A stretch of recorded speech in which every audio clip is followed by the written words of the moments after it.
Bíblias, em Romanos, capítulo 7, versículos 34 a 38. Então, dando continuidade às reflexões em Romanos, dessa vez nós nos debruçaremos sobre Romanos, capítulo 7, versículos 34 a 38. Perdão, falei errado, 14. 7, 14. Eu não atualizei aqui. Romanos, capítulo 7, a partir do verso 14. Então, vamos lá. Diz assim a palavra do Senhor. O problema não está na lei, pois ela é espiritual e boa. O problema está em mim, pois sou humano, escravo do pecado. Não entendo a mim mesmo, pois quero fazer o que é certo, mas não o faço. Em vez disso, faço aquilo que odeio. Mas, se eu sei que o que eu faço é errado, isto mostra que concordo que a lei é boa. Portanto, não sou eu quem faz o que é errado, mas o pecado que habita em mim. E eu sei que em mim, isso é, em minha natureza humana, não há nada de bom. Pois quero fazer o que é certo, mas não consigo. Quero fazer o bem, mas não o faço. Não quero fazer o que é errado, mas ainda assim o faço. Então, se faço o que não quero, na verdade, não sou eu quem faz, mas o pecado que habita em mim. Assim, descobri essa lei em minha vida. Quando quero fazer o que é certo, percebo que o mal está presente em mim. Amo a lei de Deus de todo o coração. Contudo, há outra lei dentro de mim que está em guerra com minha mente e me torna escravo do pecado que permanece dentro de mim. Como sou miserável! Quem me libertará desse corpo mortal dominado pelo pecado? Graças a Deus, a resposta está em Jesus Cristo, nosso Senhor. Na mente, quero de fato obedecer à lei de Deus, mas por causa da minha natureza humana, sou escravo do pecado. Até aí, irmãos. Muito bem. Essa semana, como acho que alguns irmãos sabem, essa semana teve um evento de jovens lá em Goiânia que chama Semana de Avivamento. E na quarta-feira eu fiz a pregação, né? Até coloquei o link da pregação para os irmãos, caso tenham interesse em assistir. E na terça-feira, um pastor da igreja batista lá de Goiânia fez a pregação justamente na igreja presbiteriana independente de Goiânia. E eu assistindo a pregação dele, achei ela muito boa, obviamente. E ela falou de um assunto que justamente bate com o texto daqui de hoje. Todos os temas dessa semana do avivamento estavam falando justamente a respeito de avivamento, por causa do próprio nome do evento, né? E o ponto que aquele pastor pregou, o ponto que ele estava falando, foi justamente a respeito de como é que a gente poderia alcançar o avivamento a partir da perspectiva dele, e que para ele, o ponto principal que a gente precisa para avivamento é pedir perdão pelos nossos pecados. De fato, pedir perdão pelos nossos pecados é um dos pilares da fé cristã. Embora a gente não tenha feito aqui no momento da liturgia ainda, e é algo que eu quero colocar assim que possível, no momento da liturgia, no momento do louvor, tem um momento que é chamado momento de contrição. Que é um momento que a gente pede perdão a Deus, tanto pela nossa natureza pecaminosa, quanto pelos pecados que nós cometemos durante a semana. E isso é muito importante, esse ponto é muito importante, porque o que o apóstolo Paulo está falando aqui é que nós precisamos ter consciência dos nossos pecados, ter arrependimento dos nossos pecados, e nesse capítulo, como a gente viu nas últimas semanas, a gente está vendo qual que é a relação entre lei e pecado. Até aqui a gente viu isso. Até aqui a gente entendeu que todo ser humano é pecador e carece de graça, de misericórdia de Deus, não importando a nacionalidade dele, não importando a etnia, não importando nada. O que a Bíblia nos diz é que o ser humano é mau, tem o coração pecaminoso, tendente ao pecado, e está a todo momento sempre calculando o mal. E a única maneira que temos de vencer essa maldade em nosso coração é o que o apóstolo Paulo fala no final desse capítulo: Jesus Cristo. Jesus Cristo é o único que pode, de fato, limpar o nosso coração e permitir que nós possamos finalmente fazer o bem.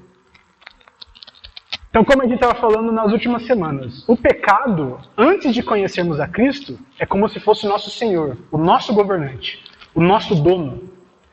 Então, a gente sempre tem a tendência de obedecer absolutamente tudo que o pecado nos manda fazer. Sem controle, sem distinção, sem saber se está certo ou se está errado, a gente simplesmente faz aquilo que o pecado nos manda fazer. Mas assim que nós encontramos Jesus, conhecemos a Ele, o pecado não é mais o Senhor, mas quem é nosso Senhor verdadeiramente é Jesus Cristo.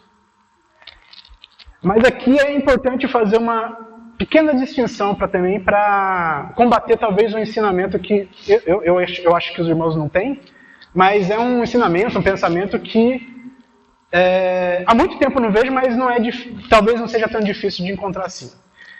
Geralmente, algumas pessoas podem achar que por terem aceito a Cristo como Salvador, elas estão totalmente livres do pecado. Isso é uma mentira. O que acontece é que quando nós encontramos a Cristo, nós não somos mais a obedecer nosso pecado. Nós estamos livres. Nós podemos finalmente obedecer a Deus e ao que Ele quer, ao caráter dele, respondermos ao caráter bondoso dele.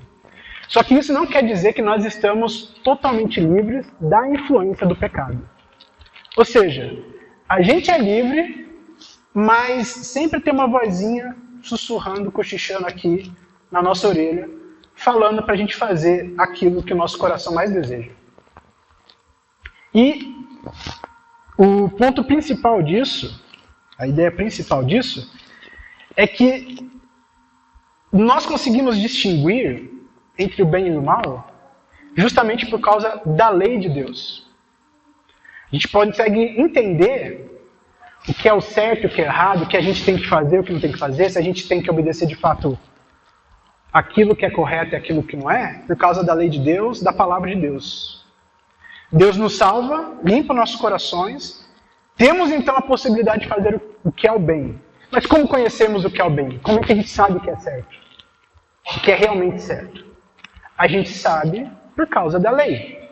A gente sabe por causa da palavra de Deus.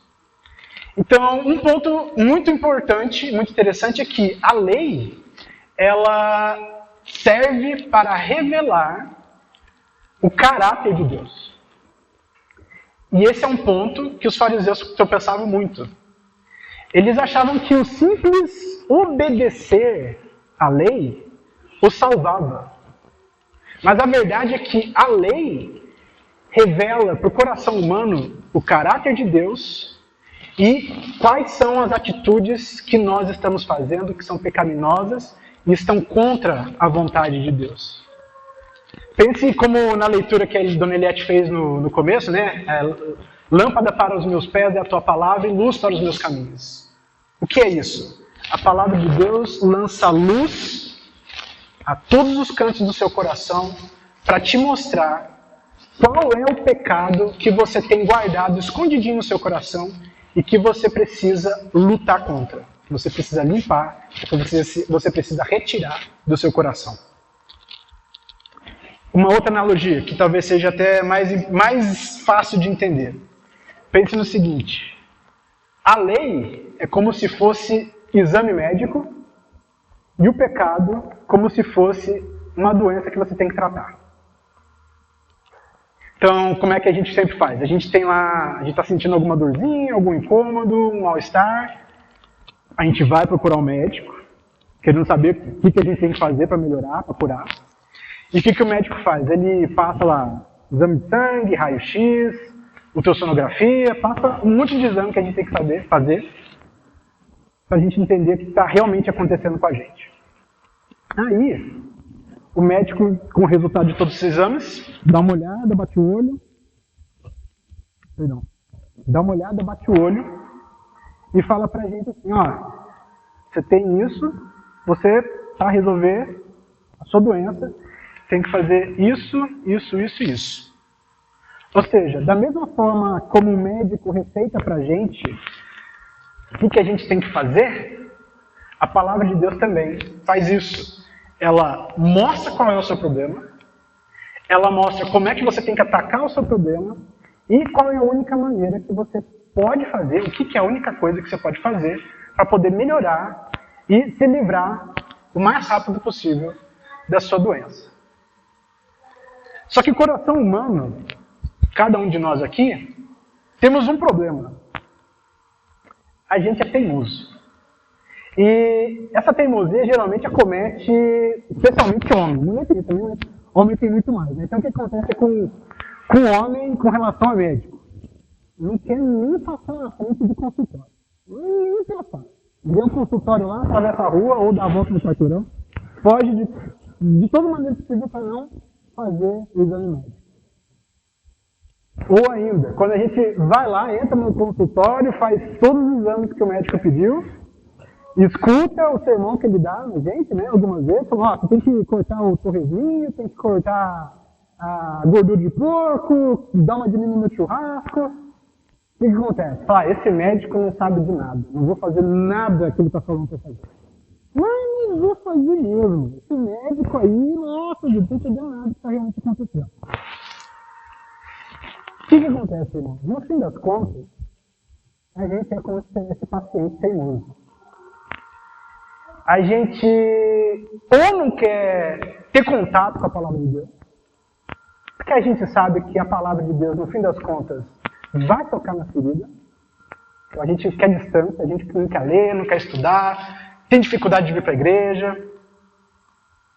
A gente não quer que ninguém aponte para a gente as dificuldades que a gente tem, os lugares que a gente sabe que a gente está errado, agindo errado. A gente sabe, mas a gente não quer ouvir nem admitir, muito menos para nós mesmos.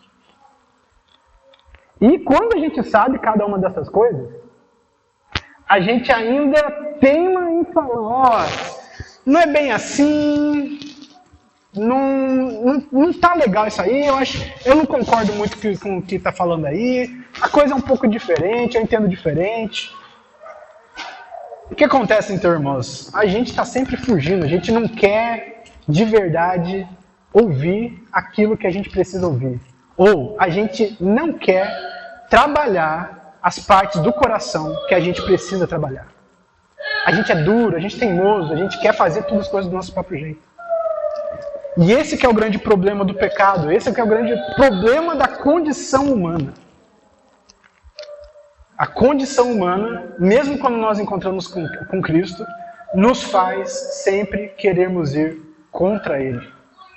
Nos faz querermos não nos parecer com Ele, mas termos a nossa própria liberdade de fazermos aquilo que a gente quer. Isso é pecado, isso é condição humana.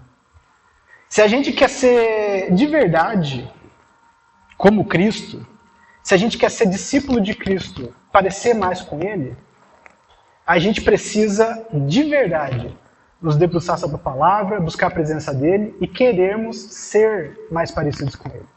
Queremos atacar os nossos pecados, queremos nos distanciar o mais rápido possível do pecado e nos aproximar mais de Deus, para que nós possamos refletir o caráter e a glória dEle, assim como a lei dEle nos diz quem Ele é. Um relato que eu gostaria de dividir com os irmãos, um relato pessoal, é a respeito de um tio meu. Cerca de 4 anos atrás, ele foi diagnosticado com câncer no esôfago. E como é que ele descobriu esse câncer no esôfago? Ele, depois de 1 ou 2 meses, começou a sentir dificuldade de engolir alimentos.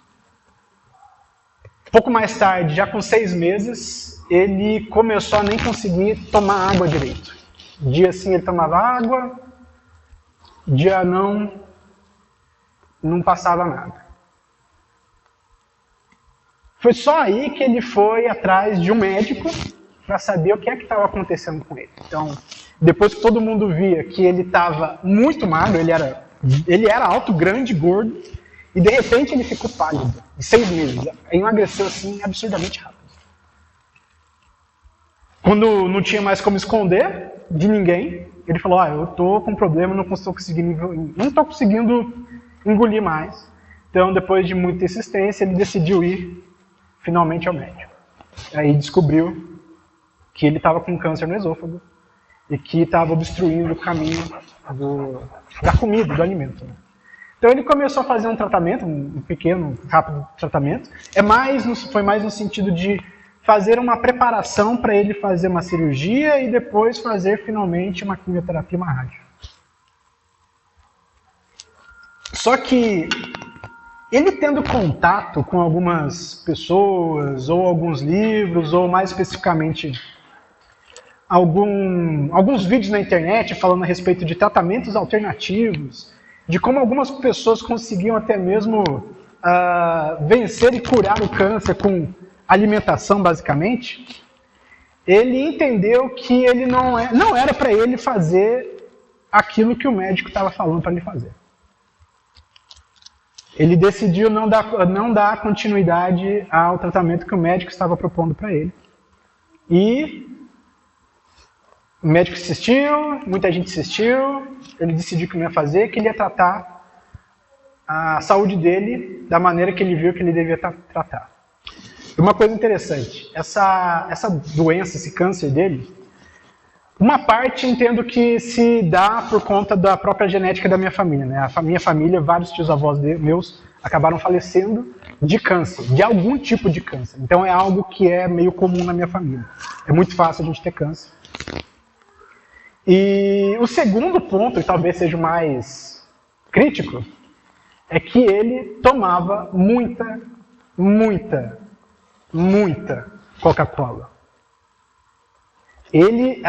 Acho que ele não conseguia nem beber água direito. Ele falava que ele não conseguia beber, ele não sentia gosto, achava sem graça, era incapaz de beber Coca-Cola.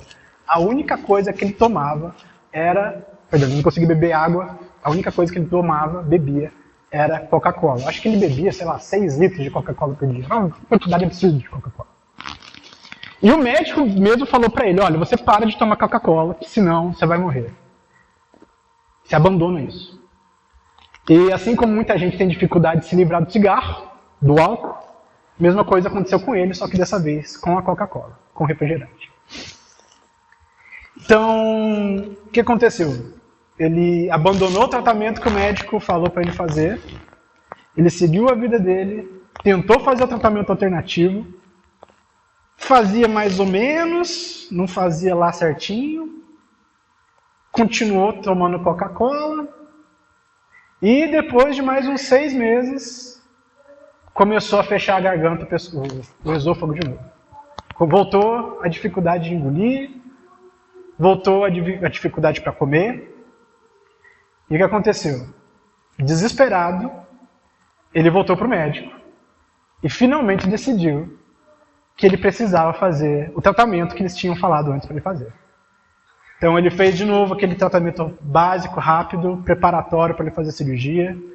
Ele fez a cirurgia e começou a fazer o tratamento quimioterápico. Começou a fazer as sessões de químio. E passado um pouco a metade do tratamento de câncer, da químio, os médicos disseram, não, ele está melhor. Não precisa mais vir. Não precisa mais vir. É nessa hora que provavelmente os irmãos devem estar se perguntando, Deus fez um milagre na vida dele, curou ele e ele está vivo, ele está bem. Eu gostaria de dizer isso aos irmãos, mas não foi isso que aconteceu.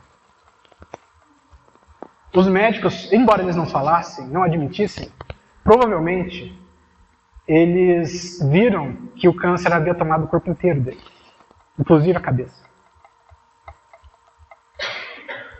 E o que se passou foi um momento que ele pôde passar com a família, com certo conforto, mas com muita dor, com muito sofrimento, com dificuldade, até o momento que ele acabou vindo a óbito. Veja, o que eu estou falando é muito importante porque a lição que eu tiro disso é que, no fundo, a gente gosta de ser enganado. A gente gosta de acreditar naquilo que as pessoas falam pra gente, porque elas estão falando aquilo que a gente quer ouvir. A gente gosta de ouvir o que a gente quer ouvir. Esse que é o nosso problema.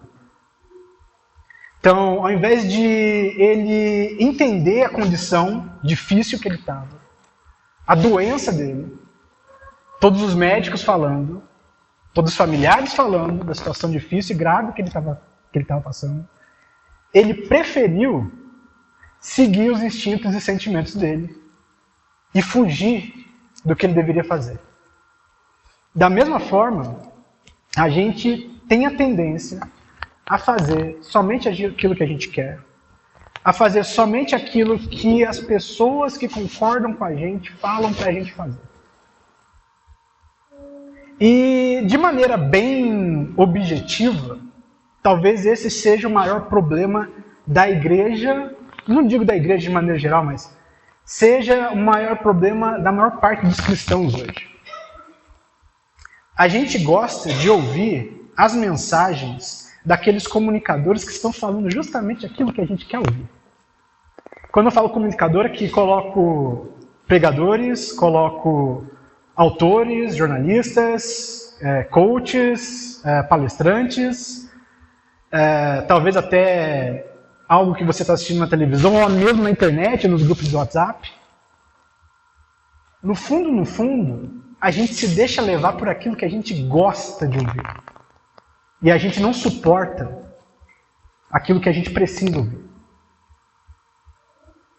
Então, os mestres, os falsos mestres, a diferença dos falsos mestres para os mestres verdadeiros é que eles sempre vão falar constantemente e todo o tempo aquilo que você quer ouvir.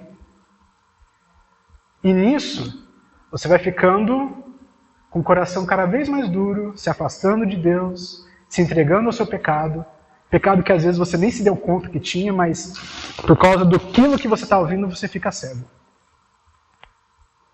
Você prefere dar vazão aos seus sentimentos e aquilo que você quer fazer. Veja, Jesus, é importante, muito importante frisar isso.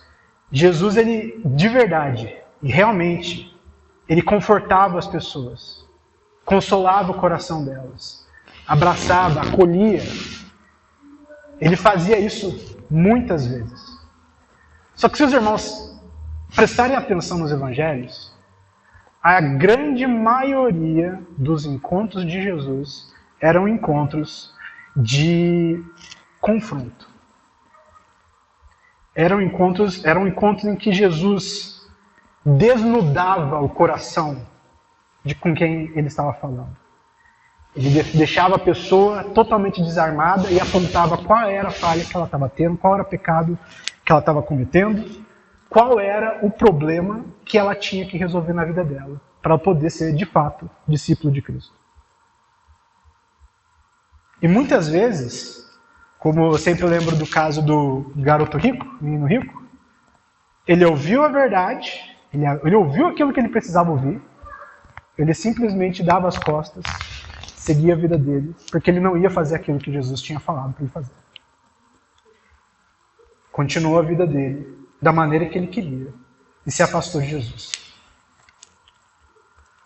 E esse é o problema que a gente tem, esse é o problema nosso, da nossa condição pecaminosa. A gente precisa entender que nós estamos constantemente sendo influenciados e trazidos para fazer aquilo que Deus não quer que a gente faça, para nos afastar dele, fazer somente aquilo que a gente quer. E o que o apóstolo Paulo está falando para a gente fazer aqui é admitir que nós somos pecadores, que nós precisamos da graça e misericórdia de Deus, e que nós precisamos nos aproximar dele para parecermos mais com ele. Que nós não estamos totalmente livres dos pecados, nós não somos bons, nós não temos uma vida perfeita e que nossa vida está livre de lutas e dificuldades para vencer as nossas tentações. Não, longe disso. A vida do cristão é uma vida de guerra, de confronto, de conflito consigo mesmo. De confronto constante consigo mesmo, para justamente não se afastar e não parecer menos com Jesus. A lei de Deus está aí, a palavra de Deus está aí, para a gente ter intimidade com ela, conhecer ela o máximo possível, para a gente aprender qual é o caráter de Deus e seguir esse caráter, parecermos mais com Ele. Sermos como Cristo é. Nós precisamos entender que nós precisamos de arrependimento. Nós precisamos entender que Deus, Jesus, é o único que nos salva e que nós precisamos dele para vencer qualquer pecado em nossas vidas. Nós, por nós mesmos, nunca vamos conseguir vencer nenhum pecado. Porque a gente vai se enganar, a gente vai achar que a gente não está pecando, a gente vai achar que está tudo certo, que está tudo bem, que eu posso continuar do jeito que eu estou, eu posso continuar do jeito que eu sou, porque está tudo certo, já sou salvo. Eu aceitei Jesus. Você aceitou Jesus, mas não está se esforçando para parecer com Ele. E se nós não nos esforçamos para parecer com Jesus, será que nós somos realmente salvos? Será que a gente entendeu o Evangelho? Será que a gente entendeu o que é que a gente tem que fazer de verdade? Quem é que nós temos que ser e com quem é que nós precisamos parecer? Para encerrar, eu estava assistindo a pregação hoje do pessoal da igreja Casa na Rocha, que é do pastor Zé Bruno, né? Que ele é vocalista daquela banda que eu volto e meia falo, que é o Resgate, né? E hoje ele falou algumas palavras que eu até anotei aqui, que eu achei muito interessante, porque vieram muito a calhar aqui para a pregação. Ele diz o seguinte: salvação é arrependimento. Ninguém aqui é polícia de gente grande para saber quem é que está agindo certo ou errado. Se está pecando ou se não está pecando. Mudança acontece na sua vida quando você decide morrer e abandonar tudo que você vai descobrindo que tem de errado em você. Mudança acontece quando sentimos de que quem somos e do que nós fizemos e queremos nos tornar uma nova pessoa. Começar de novo. Quando reconhecemos que o maior tesouro da nossa vida foi ter encontrado a Jesus e ao seu reino. Você que está aqui nessa comunidade, você se sente bem? Então, faça outros se sentirem bem. Te abraçaram? Abrace mais alguém. Se sentiu acolhido? Saia acolhendo. Você se sentiu amado? Saia amando. Não deixe isso aqui acabar. O que de graça você recebe, de graça você reparte. Isso é reino. Porque se tem uma coisa que a gente não pode ficar sem, é sem o nosso Senhor e o nosso reino. Simples, tranquilo, pé no chão, generoso, humilde, humildade, amor verdadeiro, olho no olho, sinceridade e um profundo arrependimento, a ponto de dizer: Jesus, posso perder qualquer coisa, mas não posso ficar sem o meu Senhor. Convido a equipe de louvor para vir à frente. E enquanto isso, só para eles chegam, duas mensagens específicas. Você que está acomodado, você que acha que não tem que mudar, e na verdade, você que tem medo de mudar, que Deus dê coragem ao seu coração.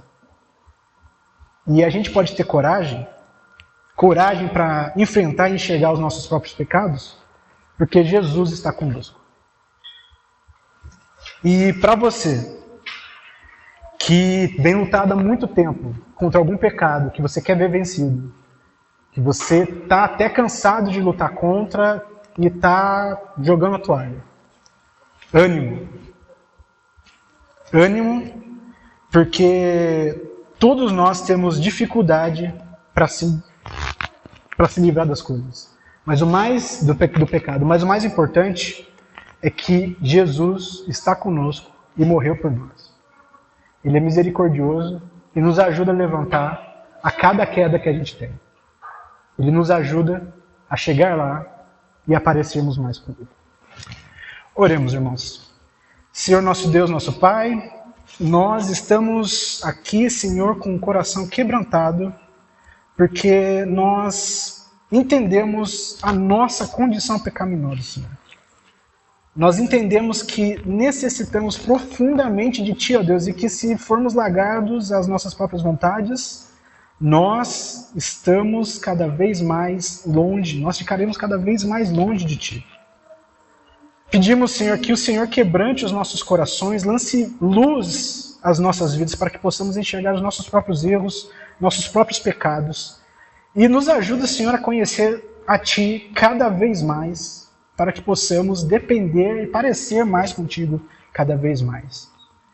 Ajuda, Senhor, a nos inspirarmos nos nossos irmãos cristãos que mais velhos e especialmente os do passado, os grandes cristãos que conhecemos, que quanto mais conheciam a Ti, mais entendiam a dependência que tem de Ti, ó Deus. Nos ajuda, Senhor, a sermos humildes e a entendermos que nós, por nós mesmos, somos incapazes. Somos, Senhor, pecadores miseráveis. E que somente a cruz de Cristo nos traz de volta para a Sua presença, e somente o sangue de Jesus permite, ó Deus, que nós vençamos as tentações dos nossos pecados, nossas tendências pecaminosas e nos pareçamos cada vez mais contigo. Esteja conosco, Senhor, em nome de Jesus. Amém.